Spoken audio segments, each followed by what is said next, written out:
How you doing, YouTube? Matt with Massive Beer Reviews, back with yet another review, and it is some wild ale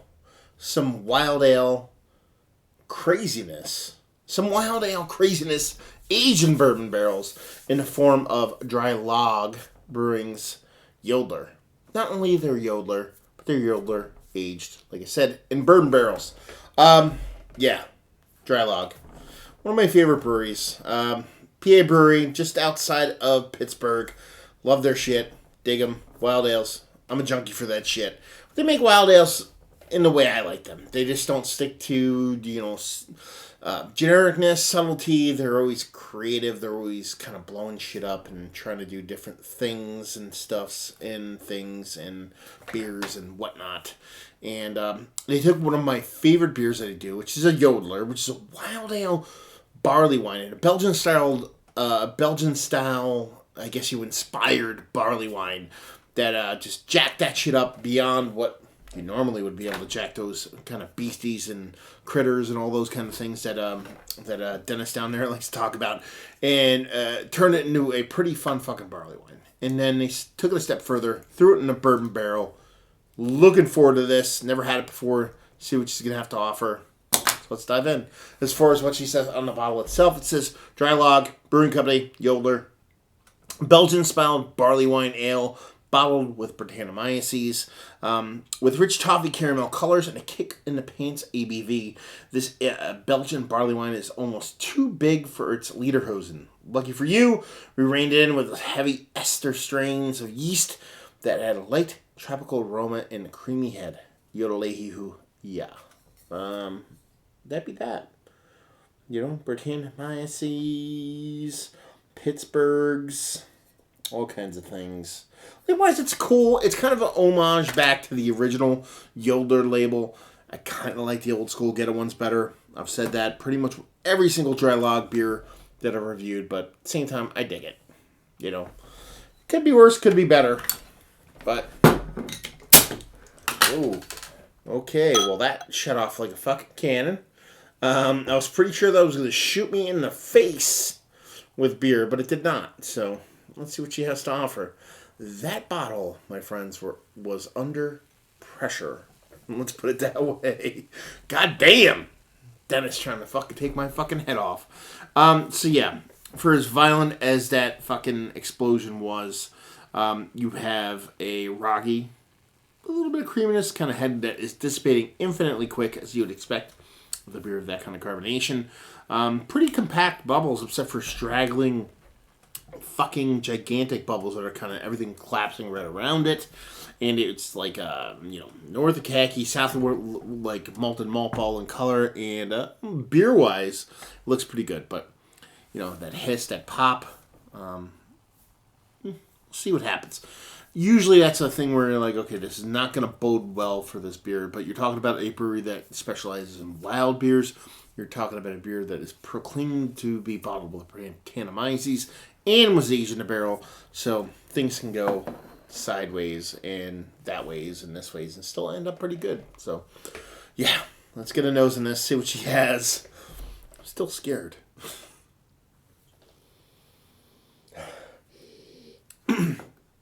I'm getting a nice kind of like raspberry core, like raspberry seedy kind of nose on it. Fruity nose, dark fruity nose, in a funky way. It's not necessarily like a dark fruit that you would typically get from Belgian beer. It's not like cherries and whatnot. It's more of kind of like that earthy, kind of herbally, kind of, dare I say, vegetal kind of nose when it comes to the actual like yeast itself. When I taste or smell these kind of beers, and I talked about this the other day, it's kind of like if you get like those kind of small berries, whether they be raspberries or even blueberries or whatever kind of berries, and if you get some nice seeds in those, if you actually bite down on those seeds and then kind of crack those seeds all open, there's this kind of funky tartness to those kind of seeds. That's the kind of nose I'm getting in there. I know it's a taste as opposed to a smell, but that's pretty much what I get in there. There's like this, like kind of like cooked down pudding chocolate in there too. Like it's almost like a pudding skin chocolate. A little bit of like Coca-Cola vibes, cherry Coca-Cola vibes with a nice sweet kind of bourbonness. Barrel, maybe gentle wood with gentle smoke, but it's very, very far behind everything else I just said. So you're talking about having those kind of like cherry cola vibes with that kind of like tart kind of seedy stockiness. And there's this sweetness in there, but there's also like a funkiness in there. Yeah, it smells good. Like as explosive as that beer was when it actually the cap. I would say when I peeled the cap on this, but that cap did all the peeling on its own. Yeah, it smells good. She looks good. She came out of the bottle weird. Let's see where she lands. Cheers.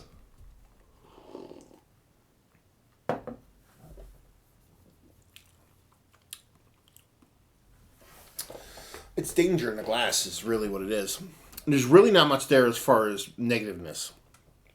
From badness, I should say. Some people might not like this beer, but that's personal preference. There's really not much there as far as like, oh, this is sour or this is sideways. That carbonation is going to chalk up to, yeast that does its thing. The bourbon barrel is really nice in here. It's actually pretty rich, pretty decadent.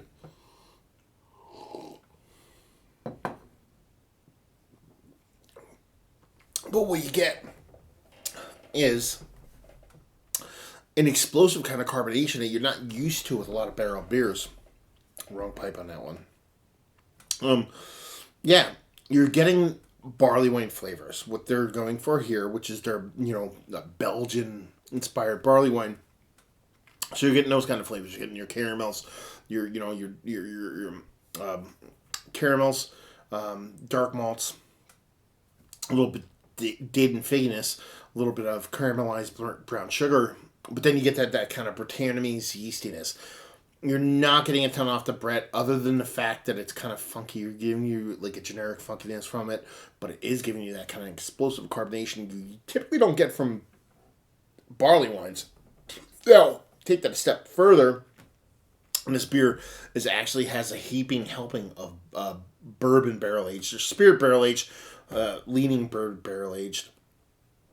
So it's kind of weird. It's almost like you're not sure what to do with it, because you're like, okay, barrel aged beers usually aren't this carbonated, this explosive, but this one is the exception to the rule, which is kind of what a fucking dry lag does. So yeah.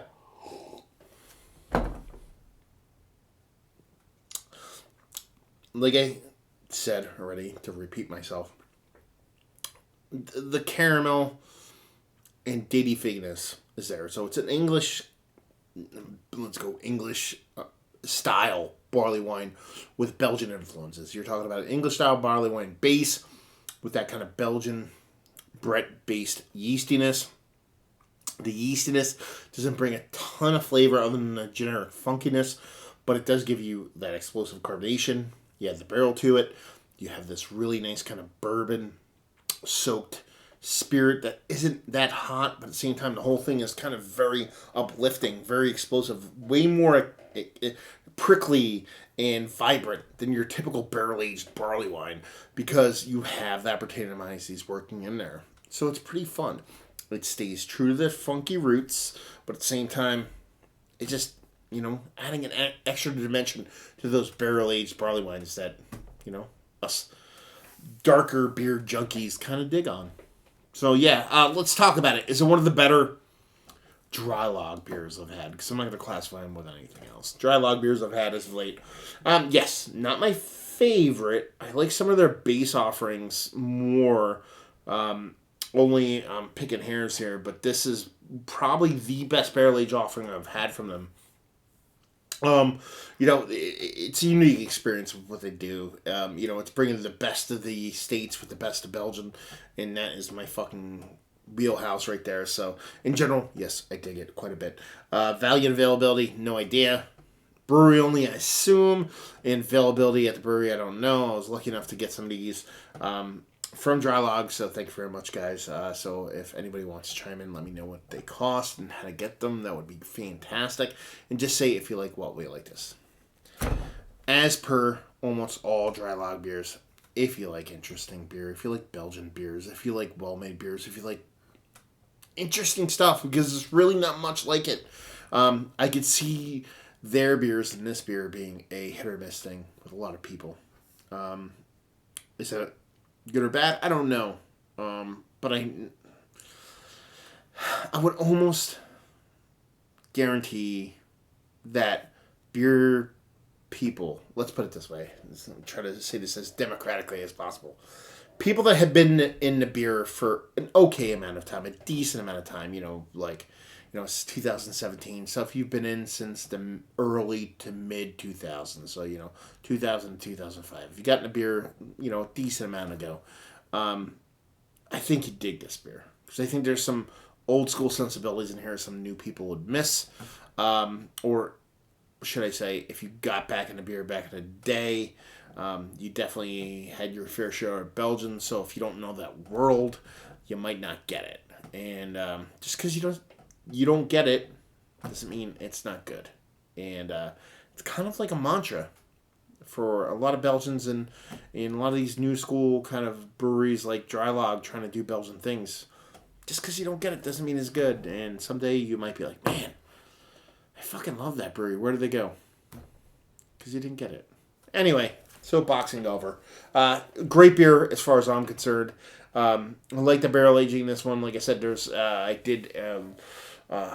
did an LA Scotch barrel version of this, I believe. Oh, well, not believe. I reviewed it, and hopefully it's up by the time I put this up. It wasn't my favorite beer in the world, so I didn't get that one. So, tit for tat on that. You know what I mean? Some people will love that beer, but I think most people who get beer will love this. I'm going to stop yammering. Just say, there you go. Another review in the books. Hopefully you guys enjoyed our review. If you did or you didn't or somewhere in between, please leave a comment in the comment section below and subscribe and all that fun stuff. Facebook, Twitter, Instagram on tap to Massive Beers and all four of those places. And there you go. Another review down. So hopefully you guys enjoyed our review. Hopefully you're enjoying a nice beer right now. And hopefully see you next time. Cheers.